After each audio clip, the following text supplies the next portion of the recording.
এবারে যাত্রা ছিল মাদারীপুর শিবচর থেকে যাত্রাবাড়ি জনপথ মোড় হয়ে সোজা সুনামগঞ্জ।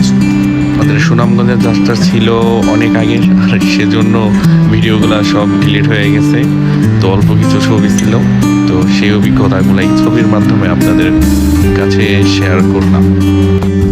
আর আমরা যে সময়টায় সুনামগঞ্জ গিয়েছিলাম তখন ছিল একদম অফ সিজন, খুবই গরম।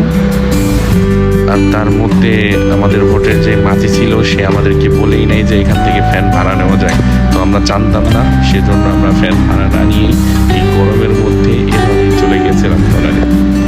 আর ওখানে এর থেকে ভালো আর উন্নত মানের বোর্ডও পাওয়া যায়, কিন্তু আমাদের মানুষ বেশি হয় আর বাজেট ফ্রেন্ডলি হওয়ার কারণে আমাদের এই ছোট জাহাজটাই মনে হয়েছে এটাই ঠিক আছে, আর এই জন্য আমরা এটাই নিয়েছি।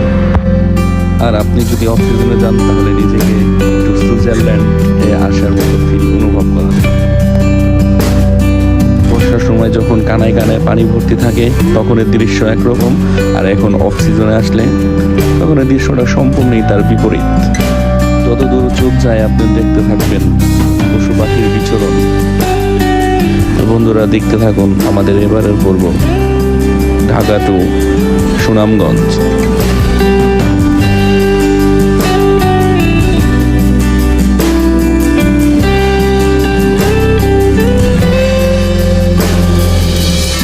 বন্ধুরা এই জায়গাটা কিন্তু একটা ভাইরাল স্পট।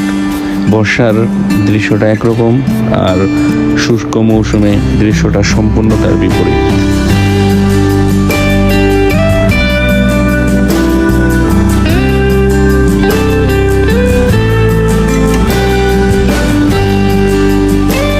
বন্ধুরা শুষ্ক মৌসুমে আপনি এই জায়গায় মোটরসাইকেলও আসতে পারবেন। আর আমরা এখান থেকে মোটরসাইকেল নিয়ে গিয়েছিলাম নীলাদ্রি লেক দেখার জন্য। তো শুষ্ক মৌসুমে এই জায়গাটা সুন্দর, কিন্তু প্রচুর গরম থাকে, এজন্য ভালো লাগছে। যাক আলহামদুলিল্লাহ।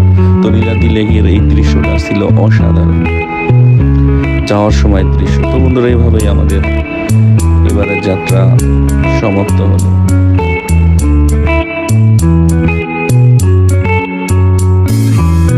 Remember the days we were young, wild and free, basic getting sprung.